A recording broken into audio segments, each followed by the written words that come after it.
Hello, beautiful best friends. Welcome back to our safe, cozy little space of the internet. You are looking fabulous today, and I hope this video finds you super duper well. If you are new here, then hi, hello, my name is Liz, and I am so happy that you randomly stumbled across this video. Now is the part where I warn you that we are not alone today. We are joined by our very special guest star, Lily, because there she is. Are you okay? So we're joined by Lily.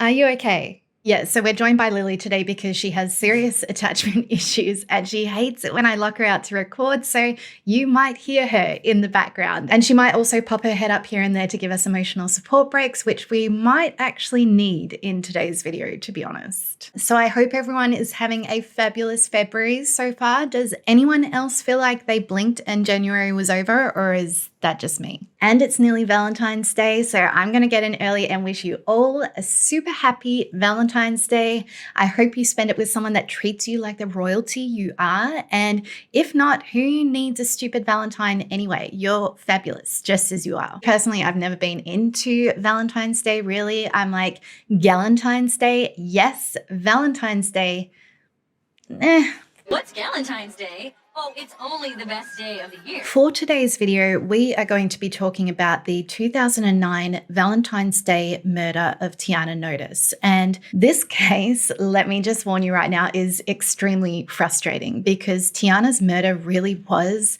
entirely preventable. There was a very clear lead up, and Tiana reached out for help multiple times. But despite doing everything right, she was just let down over and over again by the systems that were supposed to protect her. Like, seriously, I have been so mad over this case ever since I heard about it, and it really just highlights how important it is that every case of domestic abuse and harassment is taken seriously. Tiana Notice was born on the 4th of February 1984 to her parents, Alvin Notice and Kathy Lewis, in Massachusetts. She had 3 brothers and a stepsister, and according to her mum, Kathy, from the very moment she was born, she was just super clued into everything happening around her. She would turn her head at every noise as a baby, and she didn't want to sleep because she didn't want to miss out on anything. And those fortunate enough to know Tiana described her as really caring, compassionate, and empathetic. But Tiana also had some really serious fight in her. You know, she always loved a good debate. She loved to argue it out. And so her mum, Kathy, says that she encouraged her to be a lawyer when she was growing up. Tiana also gained the name Hollywood as a child because she loved anything creative. She was always singing, always dancing and acting, and she even wrote her own songs and poetry. And her parents always thought that Tiana was really gifted and talented, but I'm sure they figured we're probably just a teensy bit biased, like most parents are. But when Tiana was about 6 years old and in school, it became clear that this wasn't just bias. Tiana was an incredibly smart kid, and she was miles ahead of her classmates. So in school, she ended up being moved forward not 1, but 2 classes ahead, and even started college at the same time that she was finishing her last year of high school. Tiana was said to be very trusting and charismatic, and she was always looking for the very best in everyone. And she was always the first to jump in and try and help those close to her with any problems they were struggling with. And this desire to help people showed in her college years. At her college, the University of Hartford, Tiana regularly volunteered at the Women's Center, and she even founded a chapter of the Roosevelt Institution at her campus, which is a non-profit organization of a network of students striving for a fair democracy and economy for all Americans by conducting research on policies and presenting their findings to policymakers. Tiana went on to graduate with a bachelor's degree in political science, and she had hopes one day of pursuing a career in politics. In 2007, when she was 23, Tiana was living in Plainville, Connecticut, and was in the process of obtaining her master's, attending classes at night, and then working full-time during the the day as an admissions counselor at the local university. And it was around this time that she met a guy on MySpace named James Carter II. And I doubt there's anyone out there that hasn't at least heard of MySpace, but just in case you're unfamiliar, it was kind of like the Facebook before Facebook, but way cooler because it was super fun and customizable. You could set up your profile however you wanted with your own theme and even like your own theme song if you wanted. Everyone was friends with this guy called Tom, who was like the more human version of Mark Zuckerberg, and everyone had their top 8 friends, which, confession, as a really shy, introverted teenager, I always struggled to fill up. Oh, hi. Yes, I know you're my friend now. You're such a good friend, aren't you? Thank you. Were you a shy and introverted teenager too? Hey? Yeah. So Tiana met James through MySpace, and being freshly out of a 5-year relationship with her college sweetheart, she made it clear that she wasn't after anything too serious. But James was this super charming guy, and after they chatted online for a while, he broke Tiana down and she agreed to meet him in person for a date. And James presented himself really well. He made a good living working as an executive at an insurance company. He owned a house, and more importantly, he was really sweet and caring and treated Tiana like a princess. Not long after they met, he gave her a brand new phone that he put on his plan so they could text and talk, and even paid for a whole new set of tires for her car. So even though, like we said, Tiana hadn't been looking for anything serious, she was quickly won over, and she and James began this whirlwind relationship, and everything was great. Tiana was thrilled. You know, she's got her rose-colored glasses on, thinking how lucky she was to have scored this incredible guy with his life in order, who treated her amazingly, and she was excited about their future together. And then all of a sudden, 6 months into their relationship, James was arrested and sentenced to 5 months in jail. Obviously, Tiana was completely shocked because this had come out of nowhere. And then she found out that the reason James was in prison was because he had been found guilty of domestically abusing his ex-girlfriend. And he had actually been out on bail when they met and just never brought it up. When Tiana looked into James's past, she realized that this was just the tip of the iceberg. James had a rap sheet spanning years, and a lot of it was for assault and abuse, as well as harassment. And there were multiple charges against him for violating restraining orders that had been taken out against him by previous girlfriends. I can only imagine how devastating this must have all been for Tiana. But despite all of this, she was still willing to try and make it work with James after he was finally released. But this didn't last long. The two of them were constantly fighting to the point where police were called out at one point, and Tiana's father, Alvin, reckons that James was also cheating on her. So she finally had enough and kicked him to the curb after they'd been seeing each other for about a year. But James wasn't ready to call it quits. It started off with multiple calls and texts and emails, but when this didn't work and Tiana didn't just magically come running back into his arms, James resorted to just straight up stalking. Tiana would see James's car parked outside her apartment complex all the time for hours at a time. And when she left her home to go to work or to the shops, James would follow her. He would also just randomly show up when Tiana was out and about. So eventually, after weeks of this, Tiana had enough and confronted James and was like, "What are you doing? We are over. You need to leave me alone. Otherwise, I'm going to have no choice but to get a restraining order." And to me, this is when it becomes obvious that this was not James's first rodeo. It wasn't the first time that he had acted this way, you know, if it wasn't already abundantly clear from his criminal history. James knew how it would play out if Tiana got a restraining order against him because he'd been there, done that with previous girlfriends. And so instead, Instead, he beat Tiana to the punch. And on the 4th of January 2009, he went to the Plainville Police Department and filed for a restraining order against Tiana, accusing her of assaulting him. This accusation was one that Tiana would strongly deny later in family court, where, when asked by the judge, she said that the only time she had touched James with anything other than love and affection was when she was pushing him away. It was also noted in the report taken by the Plainville Police that although James was claiming that he had been assaulted by Tiana, he had no injuries whatsoever and was super calm about the whole thing. And it seemed like he was more concerned about getting his stuff back from Tiana's apartment. So the report concluded saying that there was no reason to believe that a crime had occurred at all. The week after James filed his restraining order, Tiana went to the Plainville Police Department to return his things and filed her own restraining order against him at the family court, saying that he had threatened both her and her family and friends through texts. And it was after this restraining order was put in place that Tiana started receiving the emails. These emails, to be honest, were a bit all over the place and rambling, but they all had a very sinister undertone. One of them read, "Trust me, baby girl, you are going to lose everything. And as God is my witness, punishment is on the way, so be prepared. And to top things off, you will have bad luck, you hear me? Remember this email when karma bites you in the ass." The emails weren't signed off by James, though, like you might have thought. They were instead sent by a woman named Jessica Banderas. Tiana, of course, saw right through the ruse. She had never even heard the name Jessica Banderas, but rather than responding and taking the bait, she printed the emails out and took them to the Plainville Police Department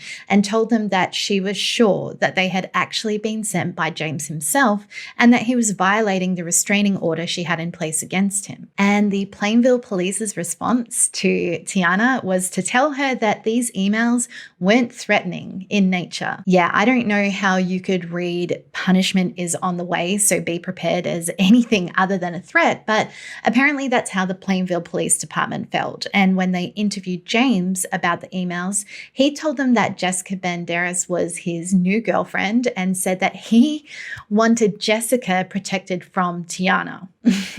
James said that Jessica had only sent those emails because Tiana had been harassing her and James. And despite having no proof of this alleged harassment, police just shrugged and left James to it, leaving him free to continue harassing Tiana with texts, emails, and phone calls. Over the next 6 weeks, Tiana would go back to the Plainville Police Department over 30 times to report James for violating the restraining order against him.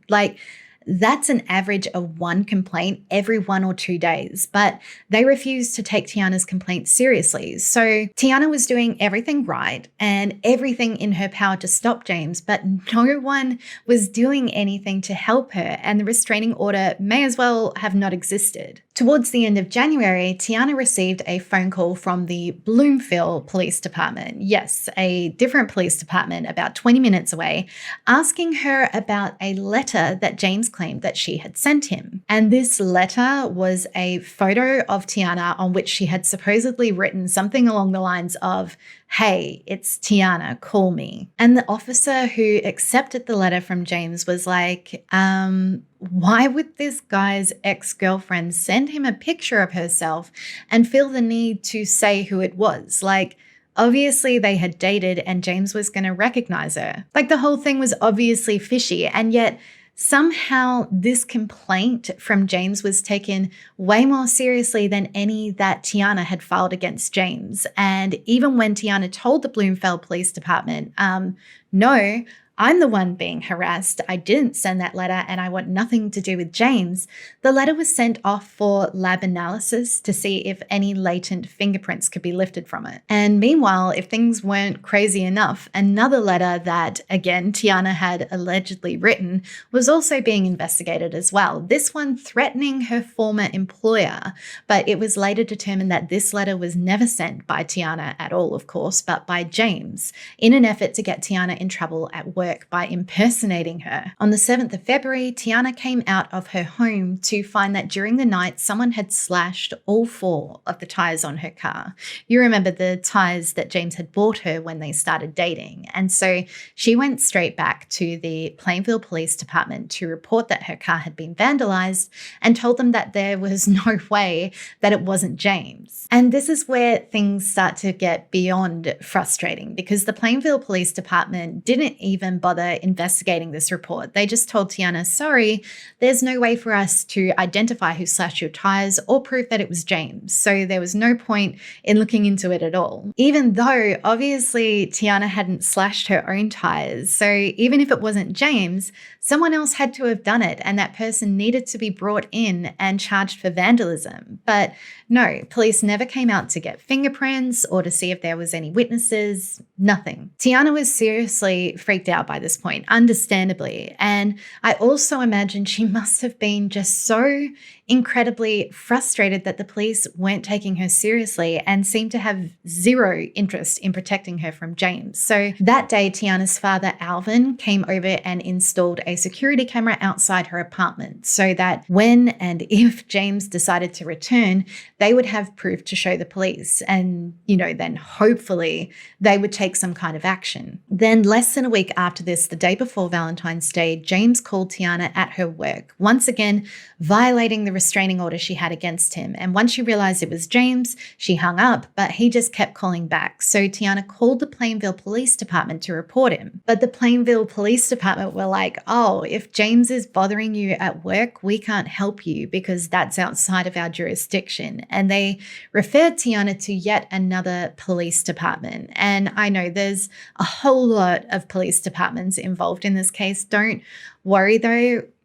We've got this. So Plainville told Tiana that she would need to report James to the Waterbury Police Department. And so she went in and let the Waterbury police know what was happening. And they told her, no worries, just go back to the office and wait for officers to arrive. So that's what Tiana did. She went back and waited, but no one ever showed up. And so at about 3 p.m., Tiana went back to the station. And Tiana's mother, Kathy, says that she spoke with her not long after she got out. And poor Tiana was just in tears, nearly hysterical. She told Kathy that she had gone into the station and shown them her copy of the restraining order, begging them for help. And one of the officers said that he couldn't find the restraining order in their system, so they couldn't help her, and basically accused her of having a fake restraining order. So Tiana, probably feeling completely defeated and unheard, eventually left the station in tears. And then, if things couldn't get any worse, when she got home,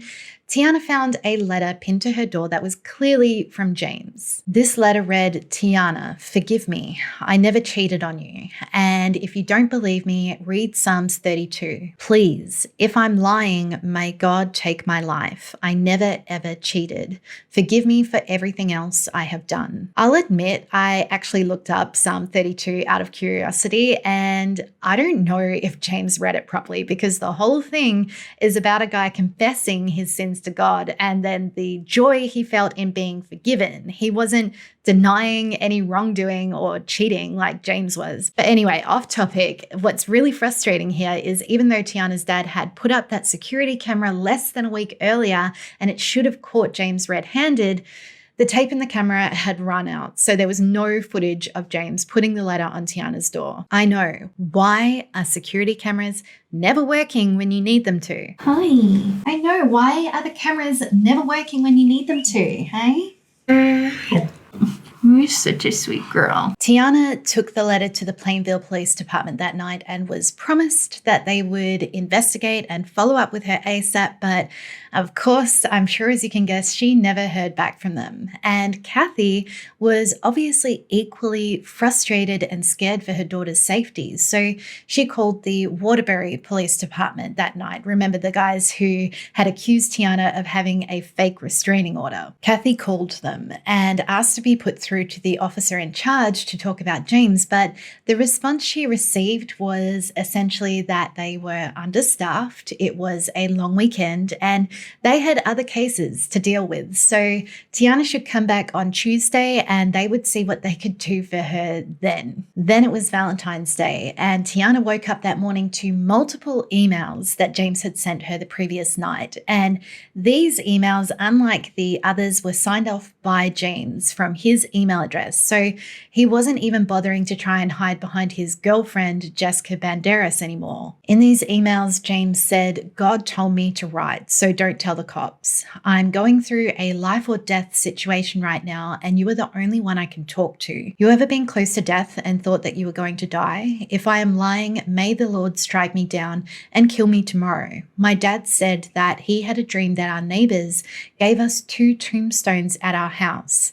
Get rid of the restraining order." So, I mean, anyone could see that these emails were sent by a man that was clearly not in his right frame of mind. Like, James was scarily close to the edge, and Tiana printed them out and took them to the Plainville Police Department that afternoon at about 4:30 p.m. And it seemed like after seeing these emails, police finally felt like something needed to be done. One of the officers even referred to the emails as apocalyptic, and they told Tiana that they were finally going to arrest James for violating the restraining order. Tiana was so thrilled. She called her friend on her way out of the station, just overjoyed and so relieved that this nightmare she had been living for months was finally coming to an end. And I wish with my whole heart that this is where this case ended, but the Plainville police never followed through with their promise to Tiana that night. And at about 8 p.m.,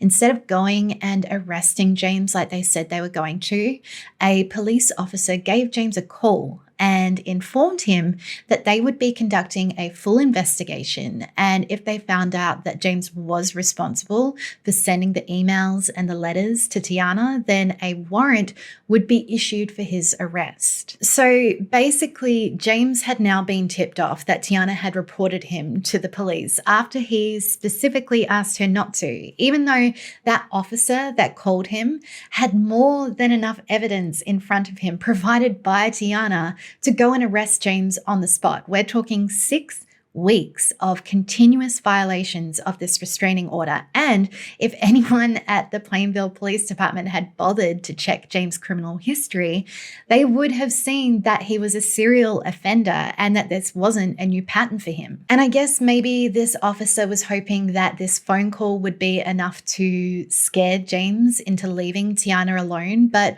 all he had to do was read the emails and notes that Tiana was showing him to see that James was in a desperate and unstable frame of mind, and that this threat would most likely have the opposite effect and make James feel cornered and cause him to lash out. It's pretty clear from the timeline of that night that this phone call with the Plainville Police Department is what pushed James into action. Tiana, as we said, was under the impression from her conversation with police that James was going to be arrested, and she was just waiting to hear confirmation. And while she was waiting, her mum told her, "Look, don't go to your apartment. It's not safe. We don't know what else James is capable of. Just come and stay at my place until he's in custody." And Tiana agreed, but she of course needed things like a change of clothes and toiletries and all of that. So she went back to her apartment that night, just planning on shooting in, packing an overnight bag, and getting out. And when she pulled up to her apartment complex, she had no idea that James was already there lying in wait for her. James had actually tried to get a locksmith to come out and let him into Tiana's apartment, telling them on the phone that he lived there and had lost his keys, but the locksmith had turned him down, and so he had settled for just hiding in the shadows by the stairs, waiting for Tiana to show up. And when she reached her apartment, James ambushed Tiana, stabbing her about 20 times with such brutality that 2 of these wounds punctured her heart, and then he fled the scene, leaving Tiana lying on the ground, slowly bleeding to death. It had been less than 2 hours since James had gotten that phone call from the Plainville Police Department that somehow at 9:41 p.m, Tiana managed to call 911 and told the dispatcher that she was bleeding to death. that she had been stabbed to death by her ex-boyfriend. Tiana's neighbors had heard her screams and come to her aid, and you can hear them in the 911 call, comforting her and telling her that she's not going to die. But after first responders arrived and rushed her to the hospital, Tiana had just lost too much blood and she passed away at about 11:45 p.m. that evening. Less than 1 hour later, James was arrested and charged on suspicion of Tiana's murder. And while James was in prison awaiting trial, he showed no remorse at all. In fact, in the letters that he wrote to his relatives, he called Tiana derogatory names and told them that he didn't regret what he had done to her. And he also ragged on Tiana's family and said that the notices needed to be taught a lesson. James's trial began in October 2011, and the evidence against him was just overwhelming. Not only had Tiana literally identified her killer on the 911 call, but part of the murder had also been captured by the security camera that her dad had installed for her outside her apartment. Her blood had also been found on the trousers that James had been wearing that night, and her neighbors also testified that they had seen James's car leaving the scene. And although James never confessed to murdering Tiana to the police, his own brother took the stand to testify that James had called him that night and told him that he had stabbed Tiana. Tiana's father, Alvin, also took the stand, and he read aloud a poem that Tiana had written back when James had been arrested 6 months into their relationship and she had found out about his criminal history. This poem was called Chapter Closed, and it read in part, "Sometimes you want to give a man the benefit of the doubt, to prove he is who he says he is. I was disappointed, for the words were lies, and his actions spoke louder. Let his emptiness comfort him at night. An empty house in solitude is how he will spend his days." James and his lawyer never tried to argue that he hadn't murdered Tiana because there was just no question. It was blatantly obvious that he had. Instead, his lawyer argued that James had been driven to murdering Tiana out of severe emotional stress caused by their relationship. You know, even though it was James that had harassed and stalked Tiana and then falsely accused her of assault and made up a fictitious girlfriend to cover up the fact that he was repeatedly violating the restraining order, and even posed as Tiana sending threatening letters to her employer. Like, yes, okay, clearly there had been mental and emotional stress at play here, but James had also been in his right mind enough to plot against Tiana every step of the freaking way. So the jury were completely unconvinced by this argument, and they found James guilty of murdering Tiana. And James had a couple of outbursts throughout the trial. For instance, when his own brother took the stand, he couldn't handle it and had to be escorted out of the courtroom. But when it came to the sentencing, James just didn't turn up. Like, he refused to appear and face the judge and also the roughly 40-odd family members and friends of Tiana that had turned up to show their support. The judge ended up giving James the harshest sentence available, which was 60 years in prison without the possibility of parole, and also a concurrent sentence of 5 years for violation of a restraining order. And Tiana's friends and family made no secret of how happy and relieved they were at this outcome. And a lot of them made statements to the press outside that they felt like justice had been served. But of course, they were still left with their awful grief about Tiana's life being cut so cruelly short when she deserved so much better. Tiana's mum, Kathy, said later in an interview that her instant reaction upon getting to the hospital and being told that Tiana hadn't made it was just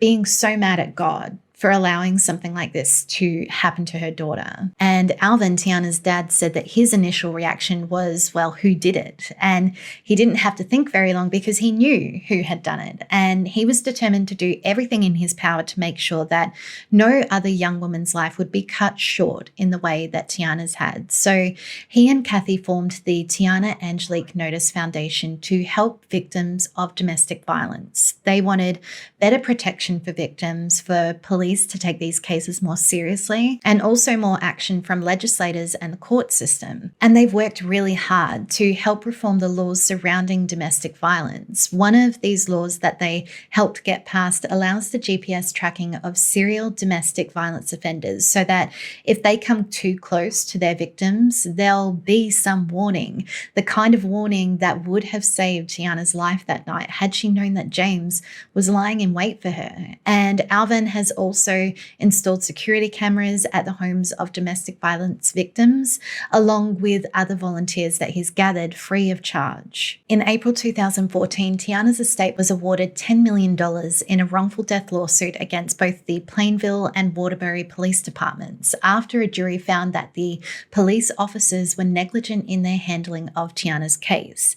This included the officer that called James that night, essentially tipping him off that Tiana had reported him to the police, and also his superior, who didn't even bother reading the emails that James had sent Tiana. And that brings us to the end of today's case, guys. I know it was a really frustrating one. I'm honestly still so angry about it, thinking about it right now. Like, just the amount of times that Tiana was let down over and over again is so maddening. I will leave a link in the description below to the Tiana Notice Foundation Facebook page so that you guys can have a look and see what they're up to and contribute if you would like to. But as usual, I would love to hear your guys' thoughts on this case. This hangout does not have to end here. We can meet up in the comments below and talk about our feelings. If you like this video, you can let me know by giving it a thumbs up. And if you are still watching and not already subscribed, then I would love if you did that so that you and me and Lily can be best friends forever and ever and ever and make this a regular thing. You know, if you want, no pressure. Oh, hi. You come to say bye. Have you come to say bye? Get that happy face. Thank you so much for spending this time with me and Lily today. It means the absolute world. I hope you have a truly wonderful week, and me and Lily will be counting down the hours until we see you in the next one. Bye.